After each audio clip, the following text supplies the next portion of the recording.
Hello, it's me, the most popular boy in the suburbs. As none of you may know, I am a big fan of music. Probably one of the biggest fans of music there is. I love all the genres. Some of my favorites being 90s rap, house music, Kid Cudi's Pursuit of Happiness, and whiny guys with acoustic guitars. But there's one genre that I'd bet a crazy average amount of money that you've heard before, but you couldn't tell me the name of it. That genre is Doof Doof. Of course, the world famous Doof Doof. Doof Doof Doof Doof Doof Duffs. Doof Doof Doof Doof Doof. Should I spit on you a bit more?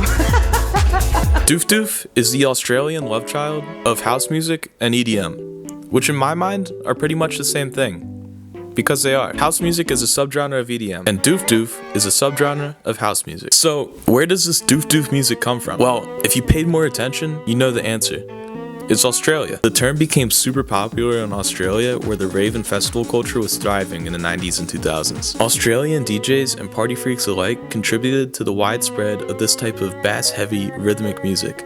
And the phrase Doof Doof became not only a way to describe the music, but also the parties and culture surrounding it. Doof Doof isn't just music, it's a lifestyle, man. So what separates Doof Doof from the rest of house or EDM? 1. The pulsing bass. A consistent driving bass kick is often heard at regular intervals, usually at 120 to 140 beats per minute. 2. The minimal melodies. The focus is less on melodies and more on rhythm, atmosphere, and creating a trance-like state on the dance floor. Even though most Doof Doof starts out with a melody, it quickly disappears as the song goes on. 3. Repetition. The music tends to be highly repetitive, creating the effect that keeps the people moving. Whenever I tell people that I'm a big fan of house music, they tend to look at me like I'm a little freaky guy. Now, imagine if I told them that I'm a big fan of Doof Doof. They'd probably look at me like I'm the smallest, freakiest guy there is. A little side note, you may notice how incredibly tired I am. That's because I literally just got back from the Big B. That's right, Boston, baby. B-Town Central. Check! Whack check! This is where the rat was!